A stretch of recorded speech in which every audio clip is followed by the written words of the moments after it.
Tu n'es pas ici par hasard. Si tu regardes cette vidéo, ce n'est pas parce que l'algorithme t'a trouvé, mais parce que ton esprit a reconnu un appel. Il existe des vérités que tout le monde ne peut pas entendre, des niveaux que tout le monde ne peut pas porter, et des accès que presque personne ne mérite. Aujourd'hui, je vais te parler d'un niveau caché, invisible aux yeux du monde, mais extrêmement réel dans le royaume, le Kingdom Clearance Level. Ce n'est pas un titre, ce n'est pas un badge, ce n'est pas une fierté. C'est une autorisation spirituelle, et presque personne ne qualifie. Le monde classe les gens selon l'argent, les diplômes, la notoriété. Le royaume, lui, classe selon l'obéissance, la fidélité, la capacité à porter le feu sans se brûler. Beaucoup veulent l'autorité, mais très peu acceptent la formation. Beaucoup veulent la gloire, mais refusent la grotte. Beaucoup veulent être vus, mais ne supportent pas d'être cachés.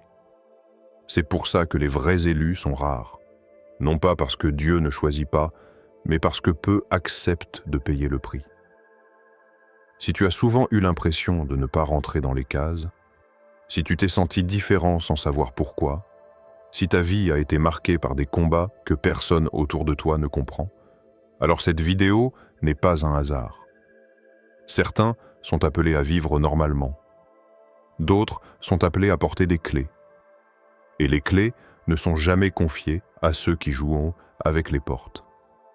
Le Kingdom Clearance Level n'est pas donné à ceux qui parlent bien de Dieu, mais à ceux qui marchent avec lui quand personne ne regarde. Ce n'est pas pour impressionner les hommes, mais pour exécuter des missions invisibles. Ce n'est pas pour être admiré, mais pour être utilisé. Et souvent, ceux qui portent en le plus haut niveau d'accès sont ceux que le monde remarque le moins.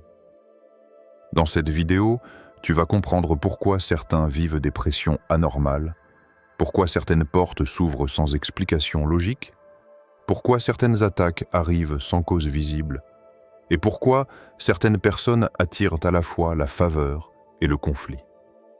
Tu vas découvrir que ton passé, même douloureux, n'était pas un accident, mais une formation. Tu vas réaliser que ce que tu croyais être des échecs étaient en réalité des filtres. Mais attention, cette vidéo n'est pas pour flatter ton ego.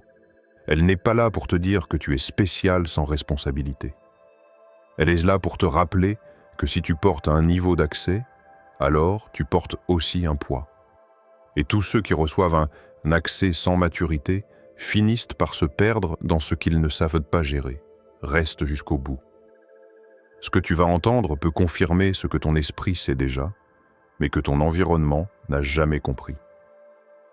Si tu es vraiment un Chosen One, alors ce message ne va pas seulement te toucher, il va t'activer. Avant d'aller plus loin, fais une chose simple. Abonne-toi. Abonne-toi parce que je poste chaque jour des vidéos qui pourront t'aider et je te promets que tu ne regarderas pas qu'une seule vidéo sur mon compte. Ici, tu ne trouveras pas du bruit spirituel, mais des vérités qui réveillent, dérangent et transforment. 1. Le royaume fonctionne avec des niveaux d'accès. Dans le royaume de Dieu, rien n'est laissé au hasard. Tout fonctionne par ordre, par mesure, par degré de maturité. Comme dans une armée, comme dans un palais, comme dans une grande administration, chacun n'a pas accès à tout. Il existe des portes ouvertes pour tous et d'autres réservées à ceux qui ont été préparés. Ce n'est pas une question de favoritisme, mais de capacité. On ne confie pas une clé lourde à des mains faibles, non pas parce qu'on méprise ces mains, mais parce qu'elles ne pourraient pas porter ce poids sans se briser. Beaucoup pensent que Dieu donne tout à tout le monde. Mais ce n'est pas vrai. Il donne selon la mesure de chacun. Certains reçoivent du lait, d'autres de la nourriture solide.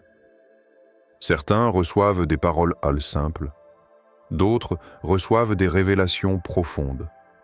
Certains sont appelés à suivre, d'autres sont appelés à ouvrir la voie. Et cette différence n'est pas une question de valeur, mais de fonction. Le problème, c'est que beaucoup veulent les privilèges sans accepter la préparation. Ils veulent l'autorité sans passer par l'obéissance. Ils veulent être vus sans accepter d'être cachés. Mais dans le royaume, tout commence dans le secret. Les vrais niveaux d'accès se gagnent dans l'invisible. Quand personne n'applaudit, quand personne ne regarde, quand tu obéis même si cela ne te rapporte rien. Il existe plusieurs cercles spirituels. Il y a la foule qui suit de loin, qui écoute quand cela l'arrange, qui part quand cela dérange. Il y a les appelés qui sentent qu'ils sont faits pour plus, mais qui hésitent encore à tout donner. Et il y a les élus qui ont accepté de mourir à eux-mêmes pour vivre pour Dieu. Ces derniers ne sont pas nombreux, non pas parce que Dieu ne les veut pas, mais parce que peu acceptent le chemin. Chaque niveau demande un prix. Plus tu montes, plus le poids est lourd. Plus tu avances, plus les exigences sont fortes.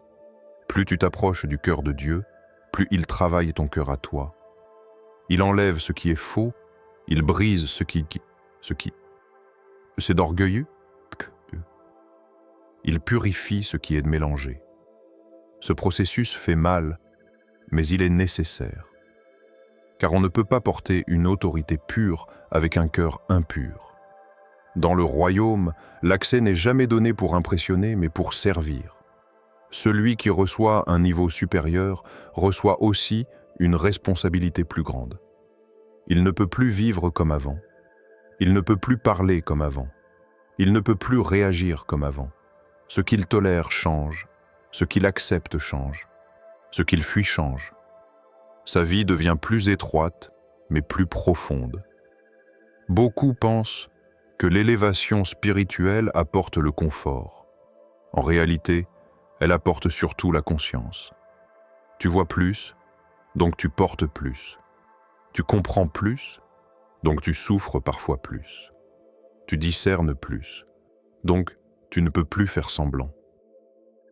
C'est pour cela que certains regrettent presque d'avoir demandé plus de Dieu, parce qu'ils ne savaient pas que plus de lumière révèle aussi plus de poussière. Les niveaux d'accès ne sont pas visibles aux yeux humains. Tu peux voir quelqu'un sans titre, sans micro, sans plateforme, et pourtant porter un accès immense dans le monde spirituel. Et tu peux voir quelqu'un très visible, très suivi, très admiré, mais avec un accès très limité dans le royaume. Car Dieu ne regarde pas l'apparence, il regarde la profondeur. Ceux qui ont un niveau d'accès élevé ont souvent une vie étrange. Ils ne rentrent pas dans les cases. Ils ne se sentent à l'aise, ni dans la foule, ni dans la superficialité. Ils ont faim de vérité, pas de spectacle. Ils cherchent la présence, pas l'image. Ils préfèrent une parole vraie à 1000 paroles agréables. Et souvent, ils se sentent seuls parce que peu comprennent leur langage intérieur. Mais cette solitude n'est pas un rejet, c'est une mise à part. Dieu sépare avant d'envoyer. Il isole avant d'utiliser. Il fait taire les bruits extérieurs pour amplifier sa voix intérieure. C'est dans ces saisons de silence que se gagnent les niveaux d'accès. Pas dans le bruit, pas dans la course, pas dans la comparaison, mais dans la fidélité discrète. Si tu as l'impression que Dieu te demande plus que les autres, ce n'est pas pour te punir. C'est parce qu'il voit en toi une capacité différente. S'il te reprend souvent, ce n'est pas parce qu'il te rejette, mais parce qu'il te forme. S'il ne te laisse pas tranquille dans certaines choses que d'autres font sans problème, c'est parce que ton appel ne te permet pas certaines légèretés. Les niveaux d'accès ne sont pas un privilège à afficher, mais un fardeau à porter avec humilité. Celui qui se vante de son accès le perd. Celui qui se croit supérieur devient dangereux pour lui-même. Car dans le royaume, plus tu montes, plus tu dois descendre dans l'humilité. Plus tu es proche du trône, plus tu apprends à te prosterner. Comprends ceci.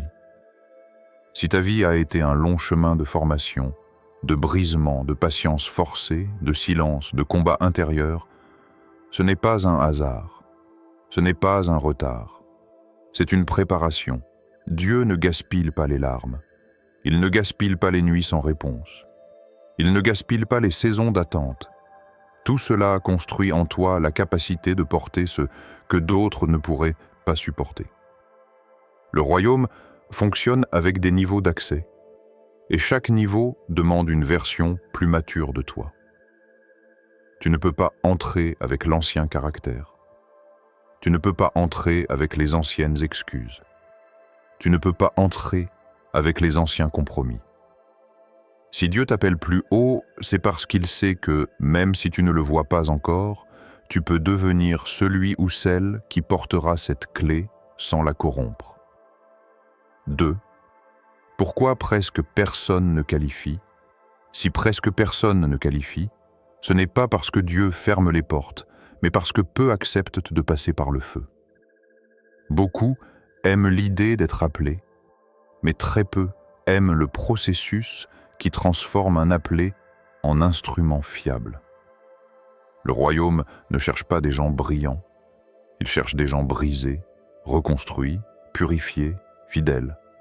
Et ce chemin-là fait peur à la majorité. La première raison pour laquelle peu qualifient, c'est la douleur. La formation spirituelle fait mal. Elle touche l'orgueil, elle touche les blessures en le cachet, elle touche les attachements secrets. Dieu ne contourne pas tes zones fragiles, il les traverse. Il ne maquille pas tes failles, il les guérit en les exposant. Et beaucoup abandonnent dès que le travail devient personnel. Certains veulent que Dieu change leur situation sans changer leur caractère. Ils veulent une nouvelle vie sans mourir à l'ancienne. Ils veulent en la bénédiction sans la transformation. Mais dans le royaume, la bénédiction suit toujours la transformation, jamais l'inverse. Tant que ton cœur n'est pas prêt, la porte reste fermée, même si tu pries fort. La deuxième raison, c'est l'impatience. Beaucoup quittent le chemin parce qu'il est trop long. Ils comparent leur vie à celle des autres. Ils regardent ceux qui avancent vite, ceux qui réussissent vite, ceux qui sont visibles vite, et ils se disent « pourquoi pas moi ?» Mais Dieu ne travaille pas avec la vitesse, il travaille avec la profondeur. Ce qui est rapide est souvent fragile. Ce qui est lent est souvent solide. Dieu préfère perdre ton enthousiasme que perdre ta stabilité. Il préfère te faire attendre longtemps et tenir longtemps, que te faire monter vite et tomber vite. Mais comme la majorité veut tout maintenant, sans délai, sans désert, sans silence, ils quittent avant même d'avoir compris ce que Dieu faisait en eux. La troisième raison, c'est le refus de l'obéissance totale. Beaucoup obéissent tant que cela leur plaît. Ils disent oui tant que cela ne touche pas leurs habitudes, leurs relations, leurs projets personnels. Mais quand Dieu demande un vrai renoncement, beaucoup reculent. Ils veulent servir Dieu sans que cela leur coûte vraiment. Or, dans le royaume, ce qui ne te coûte rien ne te forme pas. Ce qui ne te dérange pas ne te transforme pas. L'obéissance qui ne touche jamais ton confort n'est pas une obéissance profonde. Dieu cherche des cœurs qui disent « oui même quand cela fait mal, même quand cela isole, même quand cela fait perdre ». La quatrième raison, c'est la peur du regard des autres. Beaucoup savent ce que Dieu leur demande, mais ils ont peur d'être incompris, critiqués, rejetés. Ils veulent plaire à Dieu sans déplaire aux hommes. Mais c'est impossible. À un moment, tu dois choisir qui tu écoutes vraiment. Et ce choix coûte des relations, des images, des sécurités. Ceux qui qualifient sont souvent ceux qui ont accepté d'être mal compris. Ils ont accepté d'être seuls parfois. Ils ont accepté d'être vus comme étranges, extrêmes, différents. Pas parce qu'ils aiment cela, mais parce qu'ils aiment plus la voix de Dieu que l'approbation des hommes. La cinquième raison, c'est l'attachement au passé. Beaucoup veulent avancer avec Dieu, tout en gardant ce qu'il leur a déjà demandé de lâcher. Ils veulent le futur sans quitter certaines chaînes du passé. Mais Dieu ne met jamais du nouveau dans de l'ancien. Il vide avant de remplir. Il enlève avant de donner. Certains refusent de pardonner refusent de lâcher certaines habitudes, refusent de quitter certains environnements. Et tant qu'ils tiennent à ce qui les détruit, ils ne peuvent pas recevoir ce qui les élèverait. Le royaume n'est pas compatible avec les compromis cachés. La 6e raison, c'est la fatigue intérieure. Le chemin est court et long et beaucoup se lassent. Ils prient moins, ils écoutent moins, ils espèrent moins. Ils continuent à vivre, mais sans feu. Ils font les choses par habitude, pas par amour. Et peu à peu, leur cœur s'éteint sans qu'ils s'en rendent compte.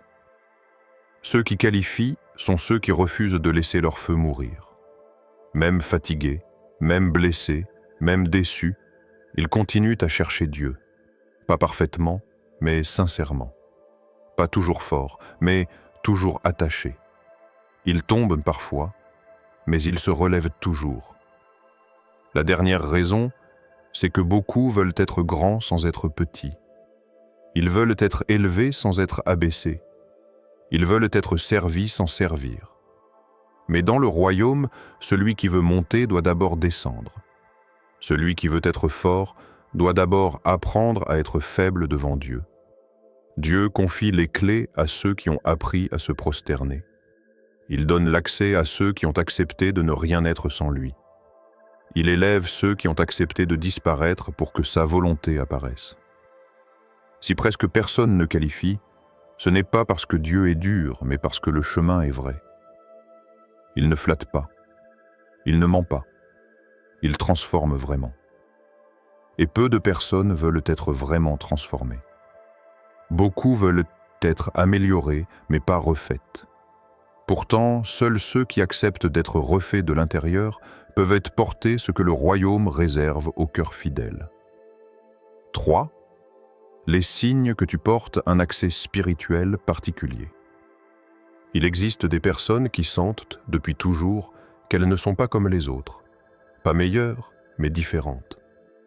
Elles ne savent pas toujours expliquer pourquoi, mais elles sentent qu'il y a en elles quelque chose qui ne se satisfait pas d'une vie ordinaire. Elles peuvent réussir, rire, avancer, mais au fond d'elles, il y a une voix qui murmure. Tu es fait pour plus que ce que tu vois. Le premier signe est une sensibilité spirituelle profonde. Tu ressens ce que les autres ne ressentent pas. Certaines paroles te touchent plus que les autres. Certaines atmosphères te fatiguent sans que tu saches pourquoi. Tu peux entrer dans un lieu et sentir s'il est lourd ou léger. Tu peux parler à quelqu'un et sentir s'il est vrai ou s'il joue un rôle. Cette sensibilité n'est pas une faiblesse, c'est un outil. Mais tant qu'elle n'est pas comprise, elle peut devenir une souffrance. Le deuxième signe est une faim intérieure qui ne s'éteint jamais. Tu peux avoir beaucoup de choses, mais tu sens qu'il manque toujours quelque chose. Pas un objet, pas une personne, mais une profondeur. Tu cherches le sens, tu cherches la vérité, tu cherches ce qui est réel. Les choses superficielles t'ennuient vite. Les conversations vides te fatiguent. Tu veux comprendre pourquoi tu es là, pas seulement comment vivre. Le troisième signe est une vie marquée par des combats anormaux. Tu as traversé des choses que d'autres n'ont jamais connues. Des pertes, des rejets, des brisements, parfois très tôt. Tu t'es battu contre des choses invisibles. La peur, le découragement, la solitude intérieure, le sentiment de ne pas être à ta place. Et souvent, tu t'es demandé « Pourquoi moi ?» Mais ce que tu appelles parfois une malédiction était en réalité une formation. Les grandes profondeurs naissent souvent dans les grandes douleurs. Ce n'est pas que Dieu aime te voir souffrir, mais il sait que certaines capacités ne naissent que dans le feu. Et ceux qui portent un accès particulier sont souvent ceux qui ont été forgés dans des saisons que peu auraient supportées. Le quatrième signe est un décalage constant avec ton environnement. Tu ne te sens jamais totalement chez toi. Même quand tu es entouré, tu peux te sentir seul. Même quand tu réussis, tu peux te sentir incomplet. Tu t'adaptes, mais tu ne te fondes jamais totalement. Tu observes beaucoup, tu parles parfois peu, tu réfléchis beaucoup. Tu es souvent dans ton monde intérieur parce que ton vrai travail se fait là. Le 5e signe est une attirance naturelle pour ce qui est vrai. Tu n'aimes pas les masques, tu n'aimes pas l'hypocrisie, tu n'aimes pas jouer un rôle. Tu préfères une vérité dure à un mensonge confortable. Même si tu ne dis pas toujours tout, tu ressens quand quelque chose n'est pas sincère. Et cela te dérange profondément. Le 6e signe est une relation particulière avec la solitude. Tu ne la cherches pas toujours, mais elle te trouve souvent. Et quand tu y es, quelque chose travaille en toi. Tu penses, tu comprends, tu changes. Là où d'autres se perdent dans la solitude, toi tu y grandis, même si parfois cela fait mal. La solitude est souvent l'atelier secret de ceux qui portent une mission lourde. Le 7e signe est une lutte constante entre ce que tu es et ce que tu dois devenir. Tu sens qu'il y a une version de toi qui n'est pas encore née. Tu la vois parfois dans tes rêves, dans tes désirs profonds, dans tes prières silencieuses. Et en même temps, tu te vois encore limité, blessé, imparfait. Cette tension intérieure n'est pas une contradiction, c'est un appel. Le 8e signe est une réaction étrange face à l'injustice. Certaines injustices te révoltent plus que d'autres. Tu ne supportes pas de voir les faibles écrasés, les vrais ignorés, les faux élevés. Ce n'est pas seulement de la colère, c'est une douleur intérieure, comme si quelque chose en toi était touché personnellement. Cela montre que ton cœur est lié à une justice plus haute que celle des hommes. Le 9e signe est une attirance pour le silence et la profondeur. Tu aimes les moments où tout se tait. Tu aimes réfléchir, méditer, comprendre. Tu n'as pas besoin de bruit constant pour te sentir vivant. Tu as besoin de sens. Et plus tu grandis, plus tu comprends que le vrai travail se fait dans l'invisible. La première chose que ton niveau d'accès attire, c'est la jalousie. Pas toujours visible, pas toujours déclarée, mais réelle. Certaines personnes ne te jalousent pas pour ce que tu as, mais pour ce que tu es. Elles ne comprennent pas pourquoi tu avances malgré tout, pourquoi tu te relèves toujours, pourquoi tu es regardé même quand tu ne parles pas. Cette jalousie peut venir de loin, parfois même de personnes proches, de personnes que tu n'aurais jamais soupçonnées. Mais la jalousie n'est pas seulement humaine, elle est aussi spirituelle. Tout ce qui vient de Dieu dérange ce qui ne vient pas de lui. Et plus ton appel est grand, plus ce que tu affrontes est subtil, invisible, sournois. Ce ne sont pas toujours des attaques bruyantes.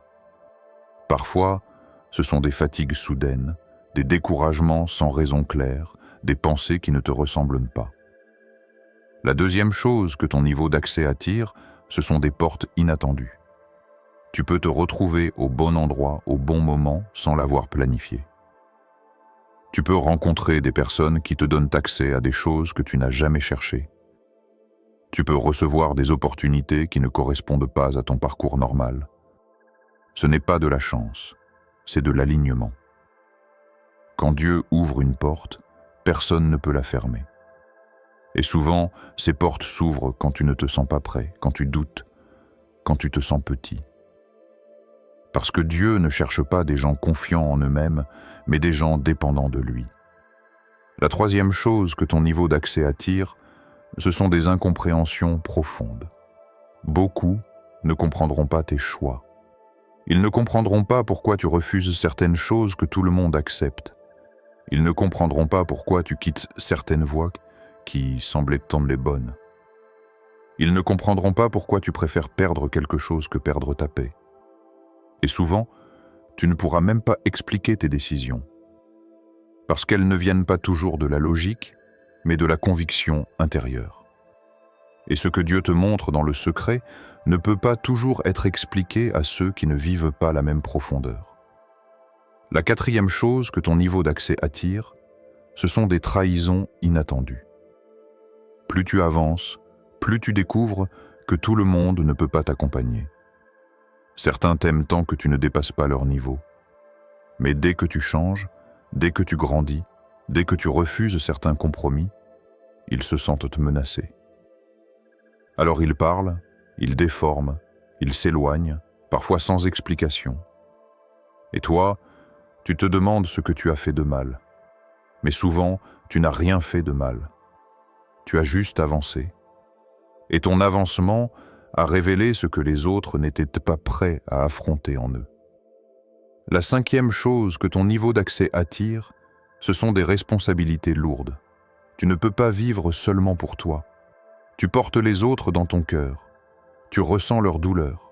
Tu penses à leur avenir. Tu pries pour eux. Tu souffres parfois de choses qui ne t'appartiennent même pas directement. Ce poids peut fatiguer ton âme. Mais il montre aussi que ton cœur a été élargi. Dieu ne confie pas les âmes à des cœurs étroits. Il les confie à ceux qui ont appris à aimer, même quand cela coûte. La sixième chose que ton niveau d'accès attire, ce sont des saisons de combats intenses.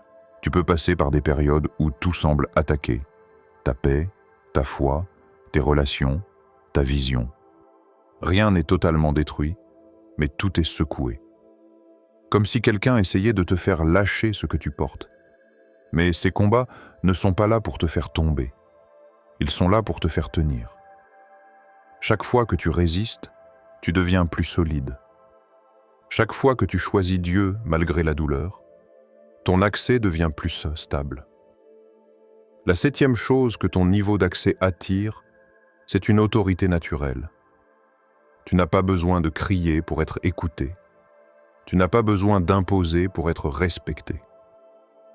Quelque chose dans ta manière d'être parle pour toi. Même ceux qui ne t'aiment pas ressentent qu'il y a en toi quelque chose de différent. Cette autorité ne vient pas de ta personnalité, mais de ce que tu portes. Elle vient de ta fidélité cachée, de tes combats secrets, de tes renoncements invisibles. Le monde voit le résultat, mais Dieu a vu le processus. La huitième chose que ton niveau d'accès attire, c'est une vie qui ne peut pas être superficielle. Tu ne peux pas tricher longtemps avec ta conscience. Tu ne peux pas vivre dans le mensonge sans te sentir mal. Tu ne peux pas faire semblant sans te fatiguer intérieurement. Parce que plus ton accès est élevé, plus ta conscience est sensible. Dieu te parle même dans les petites choses. Il te reprend sur des détails. Il t'appelle à une pureté plus grande que celle des autres. Non pas parce qu'il t'aime plus, mais parce qu'il t'utilise autrement. La neuvième chose que ton niveau d'accès attire, c'est une fin constante de croissance. Tu n'es jamais totalement satisfait. Pas dans le mauvais sens, mais dans le sens de la quête. Tu veux comprendre plus, aimer mieux, servir plus juste. Tu ne veux pas rester le même toute ta vie. Tu veux devenir ce que Dieu voit en toi. La dixième chose que ton niveau d'accès attire, c'est une vie remplie de sens. Même dans la douleur, même dans la perte, même dans l'incompréhension, tu sens que ta vie n'est pas vide. Tu sens qu'elle compte. Tu sens qu'elle est utilisée pour quelque chose de plus grand que toi. Et même quand tu ne comprends pas tout, tu sais au fond de toi que tu n'es pas en train de te perdre, mais de te construire. Pas pour toi, mais pour ce que Dieu veut faire à travers toi. 5. Comment ne pas perdre ton accès porté? Un accès élevé dans le royaume n'est pas un acquis définitif. Ce n'est pas un trophée que tu poses sur une étagère. C'est une responsabilité vivante, fragile, qui demande une vigilance constante. Beaucoup ont reçu, mais peu ont gardé.